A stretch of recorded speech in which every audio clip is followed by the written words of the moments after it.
Okay, what's up? Obviously, insane day. We're gonna talk about MINM. I promised my Discord chat room that I wasn't gonna make this an hour long. So much stuff happened on this, but we're gonna relate this to VVOS, especially in the pre-market. I'll show you my chart. I lost twice in the pre-market. Um, Shorting here, and you'll see the book map reads, and shorting here.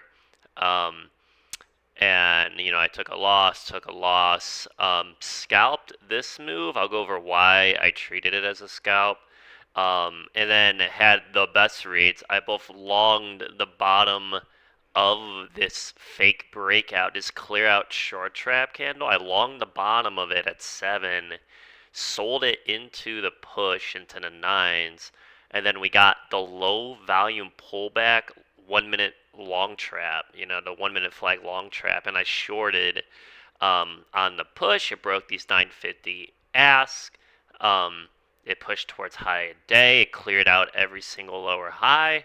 And I shorted not straight into 960. And this is a type of move that often produces tops on these really strong, crazy stocks, right? So we're going to talk, there's a lot to talk about um, on this play, okay? So I get on, and I actually got on while this was squeezing, so I wasn't really trading this at all. But I saw some people shorting this in my room in the morning, and I could see why, right? It seems like a quick pre-market pop, doesn't really have a lot of bids on it. Some ass starts showing up here, and there's not a whole lot of bid support. You get in the 2.15s, 2.20s, Rissy's ask, and it actually looked pretty nice, and a bunch of new ass came in here. It looked really weak. Um, it even cracked support here, but then they just unbelievable. They just swiped support and just the rigor on this was just like the pre-market action was insane. But I got really lucky that I didn't I wasn't here for that type of for any of the moves. Sorry, my brain's fried from watching price action all day. But we start seeing the same things we saw in VVOS, where we start seeing stacks and stacks and stacks of bids, and like I kind of learned that on Bookmap, you really don't want to guess, especially in the market that's as strong. You don't want to guess who's going to be the winner, right? There's like these asks up here, there's these bids down here, and it's like, who's going to be the winner, right? Is it the big ass pushing us down, or is it the big bids? And I just don't like. You really want to see some type of imbalance, right? When you're using Bookmap, you want to see some type of imbalance of usually some type of aggressive move, right? And we're going to see the shorts I took later, including ones that didn't work. Um, but some type of aggressive move where bids are not following it up, and then you have asks stack higher that are showing resistance, right?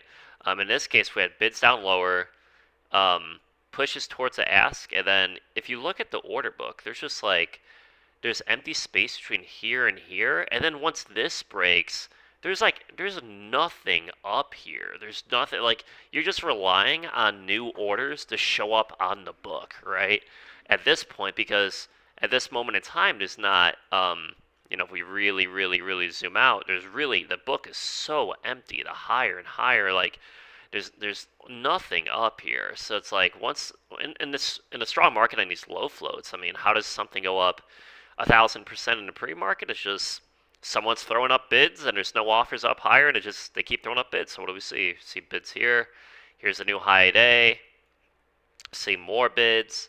We see a big push here, but the thing with this is, yeah, there's no bids following this up, but then, you know, what, you're going to short based on this one ask that just shows up right at high day? It's like maybe, but usually I like to wait for the pullback, and I like to see some type of structure. I'm a big, for most time, for the most part, I like to see structure. I like to see flags. I like to see bounces that people think are going to push, that are hitting resistance. In this case, like, so I just, I saw this push with no bids, but just because it was pushes with no bids, this thing's going insane. This thing's at this point, this thing's up 300%, trading really, really, really crazy volume. I'm like, all right, I usually don't just like to jump into the first, high day that seems kind of weak, right? So it pulls back, and what do we get? Bid, bid, bid. Like this is the same thing as VVOS. It's just bids, bids, bids. Now the sad thing is, I did not long this. This is like that. This is like what pre-market longs dream of having. Literally dream. You wait months for something like this to happen on the long side because the bid support and the potential is so massive just because of how empty the book is and how many bids there are, and I just didn't get it. But a few people in my room, someone, I think it was Kyle, someone in my room, longed down at twos up to like 2.8s or so. You made like 40% on the trade, and of course, I don't blame him at all, but it's funny that the potential of that trade was about 400% from his entry, so pretty insane.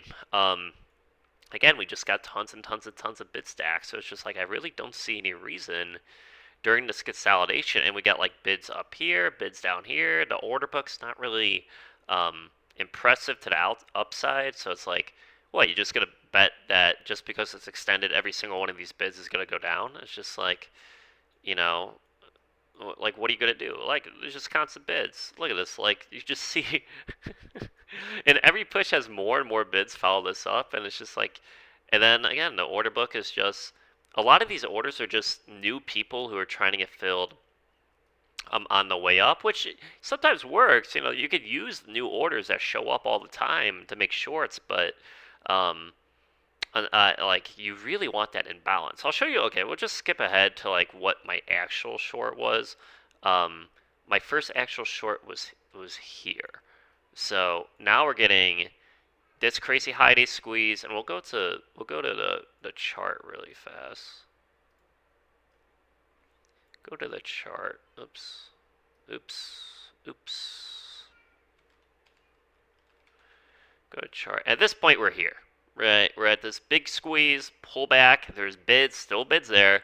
Another crazy squeeze, and I'm like, all right, getting a little extended on this chart. Let me see if we actually start getting any type of bearish bookmap action, right? Are we going to see bids getting pulled? Are we seeing ass stacked lower and lower and lower? Do I see buying volume decrease, like stuff like that? So, and multiple people in my room hit this, where it's like, yeah, this, here's the bids, here's the bids. So this squeezes high day, pulls back, and again, remember on these pullbacks, there's a lot of times there's empty space up here. So on these pullbacks, whenever I get these deep, this is a 10, 12% pullback in about 10 seconds. Whenever you get these quick pullbacks, you want to see the ass support. Are there any ass following this down, and where are they, and how big are they, right? And then looking at the bid support. So here, I still see a bunch of bids, bid, bid, bid, and I see a relatively empty book, and I see more bid, bid, bid. So I'm like, all right,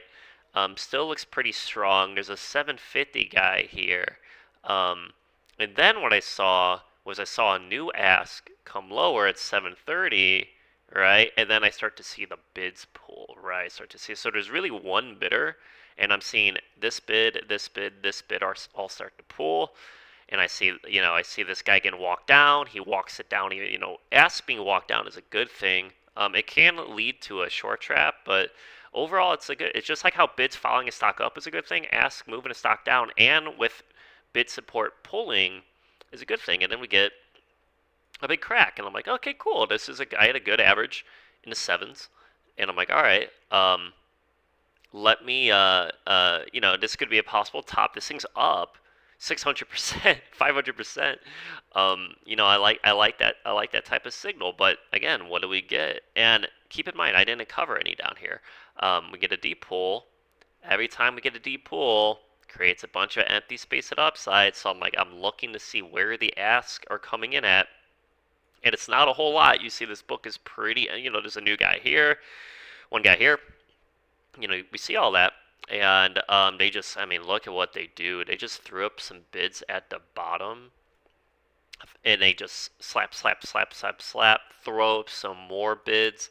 And then it hits the ask again. And then the bids pull a second time. And I was like, oh man, this is a great ad. I was like, this is a second bid pull. And we got the reaction I expected, right? We got a nice 10% reaction right away. And I'm like, great, but it's the same thing. Are there asks following this down? And it kind of looked like there were. Um, but then what are the bids, man? What happens here? It bounces again. They throw up 20,000 shares on the bid down here. And I'm like, all right, well, there's no bids actually following this up. I should be okay. And what I was ultimately re-risking was these 730, 750 guys. I figured if these guys, especially how aggressive this was, I'm like, if these guys get taken out, it'll probably squeeze to a new high day, is what I thought. So that's what I was risking. But yeah, what happened was I thought it would hit resistance again, and maybe some new offers would show up, and it would go back. No, dude, they just slapped. Once I saw them just slap the hell out of this, I'm just like, all right, I'm out. Took a loss, and then I'm looking for another trade, and I'm like, all right, maybe that was like the final high day swipe before the pool, right? So I'm like, I see the 750 guy show up. I'm like, all right, let's see if it bounces into 750. Um, and then I saw these guys show up. So I got these guys, I got these guys. The order book, there's still a guy down here, but the order book down to here was pretty empty. I'm like, all right, let me just get back in because I see these guys, these guys, these guys, these guys. I was like, all right, that might have been like sometimes they do this like one last big swipe and then they fade it. I'm like, all right, let me try that. So I got into the 730s again, and I'm just keeping my eye on the 750 guy, 750 guy. I don't see, some bids show up here, but nothing happens. I'm just keeping my eye on, oh, yeah, 750, 750, and 770, and 780. I'm like, all right, all right, all right, all right, cool, cool, cool, cool, cool. And then I see this guy pull. This guy pulls, and then I see an ass show up here. I'm like, oh, this is really nice, really nice, really nice.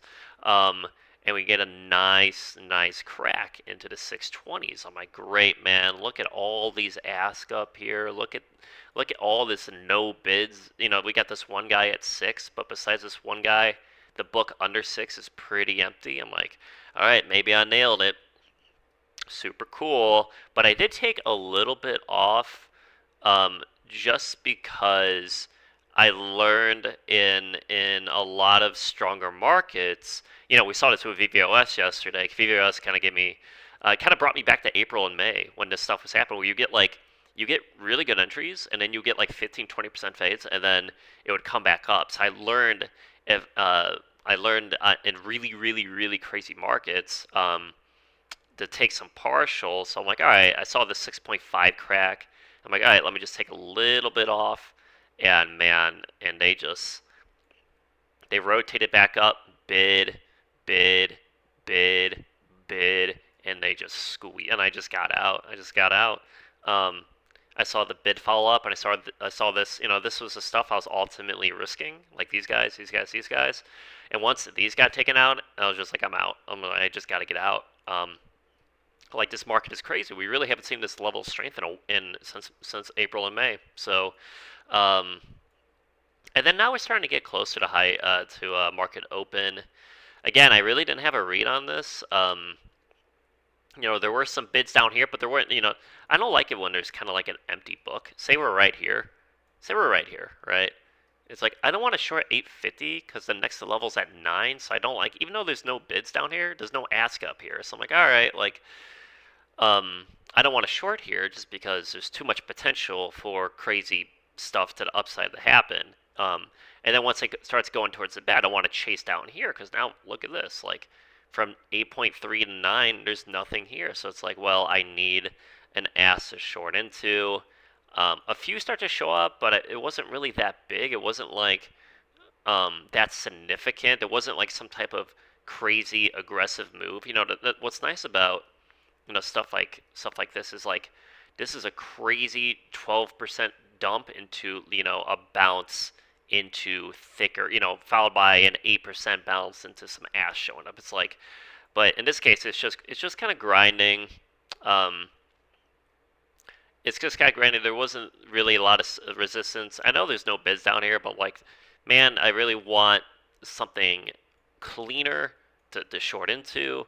And then now we're starting to get towards the market open. And usually when I get towards the market open on these plays, I'm just like, I'm just going to wait for market open. You know what I mean? It's like, if I don't really have a read on this price action, I'm like, just wait. Because you never know what they're going to do with the market open volume. And like, even if market open dumps, usually there's some type of secondary move that I can short into, right? So, So market open happens, and we get a high day squeeze. I'm like, okay, squeeze high day. But one thing I notice, we got a chart. I should be showing the chart more because I think some people have a hard time reading bookmap, so I'm sorry about that. But look at the chart. One thing I thought was really interesting was the market open volume. Outside of the initial high, the first couple minutes, the volume started getting like sub 200K right away. And I'm like, dude, this stock was pushing like 400, 500K candles in the pre-market, and now it's trading 200K at 934. It's at 200K now. So like, because in my mind, if something is trading 400,000 shares at market open, it should be trading like 3 million shares. 2 million shares at least. I mean, in the pre-market at market open, it should be 2 million, right? So it should be almost like um, there should be a relative volume kind of comparison where it's like 300K might lead to like in 2023 a 300 400K per minute stock should lead to about 1.5 million 2 million shares per minute, but this is starting to get really thin already. I know it's a $9 stock, but I'm like, man, like they got this little like flag structure here, right? These higher lows, right? These lower highs. And I'm like, man, are they just going to fake breakout right away? And then I was like, let me look at the book, right? Because I'm like, okay, maybe they push it to 9.5, 9.8s and pull it, maybe. Like, I don't know. Let's go to book map. But what I saw here during this consolidation is that um, there is right here. There's a bunch of asks showing up at 9s and 8.95s and 8.9s and 8.8s. I'm like, oh, like they're stacking, stacking, stacking. And I saw the low volume. I'm like, let me throw a little bit on just because I'm really bearish how low this volume already is at market open after this swipe. Um, and I get a dump, but the reason I kind of decide to cover right away down here, is because my average is only in like the high eights and high days at 1028. So when my average is kind of low, and I don't get like, okay, like if this pushed to like 9.8 and I shorted, like, which is why I held onto my short here.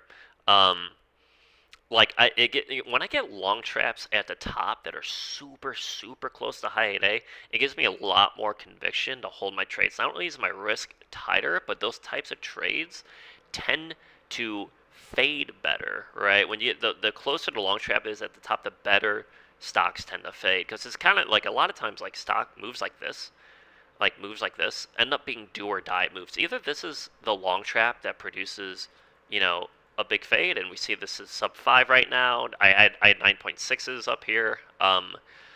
Or it does what VVOS does and it squeezes, right? So it's like it's kind of like an either or type of thing, but it's specifically like, look, it pushes right to 10, it clears every single lower high, it gets all this empty space, and we're going to talk about one thing you'll notice in strong markets is this concept of this empty space, man. Like essentially what's happening is these quick dumps are creating an empty order book for a low flow stock to manipulate back itself into. So it's the same reason why here, look at this.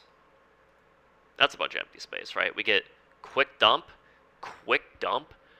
tons of empty space, get a big backside clear out, and then into a fade, into an end of day fade, right? A fading end of day, right? But in this type of market, not only, like shorting is so hard in this market because you have to have really good reads at the top. Because if you're shorting these cracks, like unless you're scalping, there's too much potential for rigged backside stuff to happen and squeeze you, right? So um, anyway, I did cover some down here, and then what started happening is this is just something I've seen before. I'm like, all right, Jason, what's the bullish thesis? It's like quick dump, quick dump. These are all lower high, lower high, lower high. Dump, dump, tons of empty space, right? So I'm like, all right. And then what I see happening, I just see lower high, lower high, lower high, and I see like weak volume. And the thing is like just how over here, you see how there's nothing but lower highs right here. the way rig stocks fade, okay,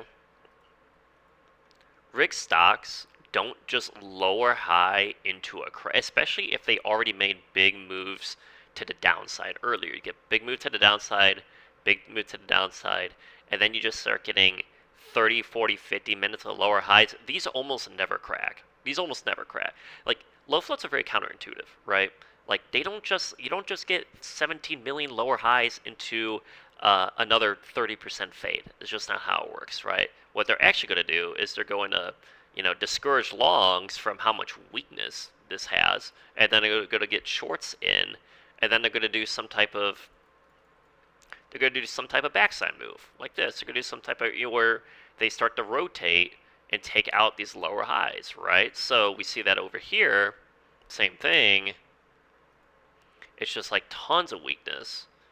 Um, Big crack followed by tons of weakness. And then I start to see a clear out here, but I didn't short this and I didn't long it. I was just looking at that. I was like, I saw this hold. I was like, I was actually thinking of longing here. I'm like, oh man, should I long in the sevens? And I was like, I don't know. I don't think I saw a whole lot of bid support show up at that moment.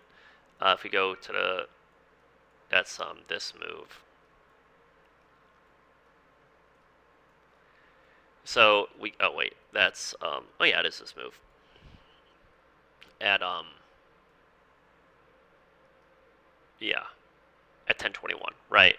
Um, so this just hits 7.5 and dumps. Definitely not. You don't want to. You really don't want to be shorting these because of how, again, it's so far away from high day and there's so much empty space to the upside. Like it's really not good. Um, but yeah, I was like, I saw the ask up here, and I didn't see a whole lot of bids following this up. So I'm like, I just didn't go long. And by the time the move came, I was like, oh man, I missed the long. And then I saw something extremely interesting. I saw a huge push, and again, the reason I don't short this is because, again, how far away it is from high day, and how much empty space there is to the upside here, right? Um, I just didn't really consider it a good short in terms of like wanting to hold 20, 30, 40%, right? So we get the manipulation, and then I saw them take out all these bids, which is really interesting.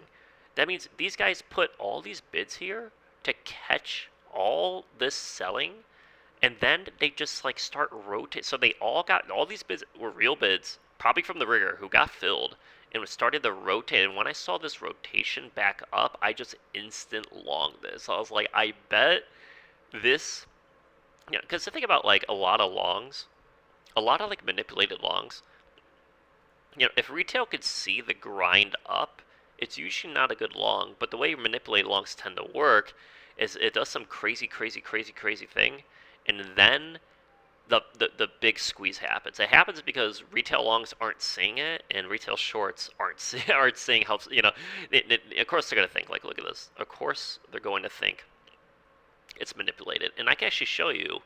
I have an example in my Discord. I'm gonna open. This is my Discord, my trading Discord, by the way.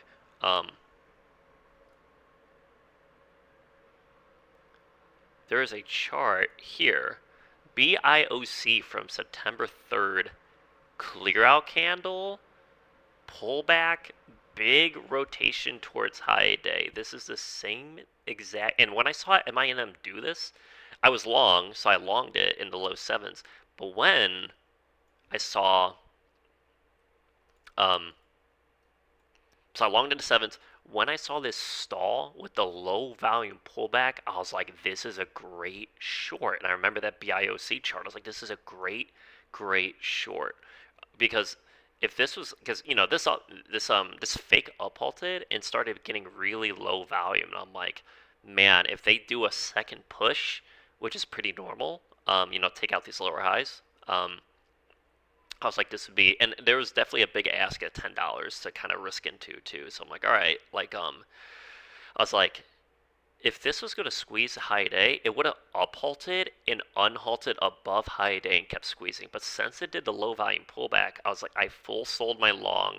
And then once I got the second push, I just instant, and you can see on the book, I just instant shorted into this. So here's a manipulated push. right? Here is your super aggressive squeeze above 9.5. There were bids down here, but in this case, I was so bearish the setup. I was so bearish the low volume pullback. I was like, I'm just gonna insta short into this. I'll risk these 10 guys, and I'm just gonna assume it's gonna work. And then yeah, I saw this. I was like, this is a great. I was like, that's a great top. That's a great top play. Like that's a great long trap at the top, right? And then yeah, I pretty much just held. And I did cover again. Getting back to this, I covered at six. Some of it, not all of it, but I covered like about 30% at six because I know I was like, oh man, this ain't gonna crack. I was like, this is too many lower highs, so just go straight down. I'm just gonna cover into six, and then I'll wait to see. I even told my Discord, I'm like, there's a bunch of empty space here, man. I was like, guys, tons of empty space here. They're probably going to do some rigged backside, BS, right? Um, and then yeah, so they started doing crazy stuff. Somebody in my room called this out, a nice little fake walk down here. I was like, yeah, well, they never swiped 7.5, so 7.5 is an obvious level. Like, there's a 7.5 here, there's a 7.5 here. They walk it down, squeeze the 7.5s. Again, another little mini clear out short trap. I didn't add anything here. Again, because I didn't really have to read. I was actually looking left at the 8.5 level from these guys. So I was actually really interested in 8.5. So it's like, and then once I saw this dump, again, you can't chase. You cannot chase these dumps. I was like, you're up. I was like, you know what? I'll just wait. We get a secondary squeeze, and then I actually added here. We get a nice little flag, a little obvious retail flag. I added, and then they swipe support, push it up. I shorted in the 820s, so I added to my short in the 820s, and there was some ask at 850s and higher that I could risk into. So, and yeah, gave a nice little like look at all these wicks, wick, wick, fade. It's like there's like 8 wicks here, and then it rolls over. Pretty funny stuff. So yeah, at MINM. Also, one thing I was thinking about was like, you know what? VVOS did a crazy afternoon squeeze. Maybe some retail is gonna think this is gonna do a crazy afternoon squeeze, and actually made me even more bullish on this backside move. So yeah, I lost money on the way up. I shorted here. From a structure standpoint, shorting here wasn't really the best move. I shorted here and here. Wasn't really the best move looking back. This was a little better. Like shorting into these guys in the 730s was a little better. Um, if you guys remember INM from about a month ago when it did this in the pre-market. It did a walk down in the pre-market into a squeeze. I should just pull that up. What day was that? I'm gonna guess it was this day. No. What day was that?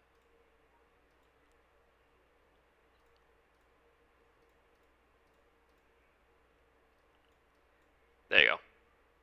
Same walk down. Walk down into a pre-market squeeze. This is a strong stock type of thing.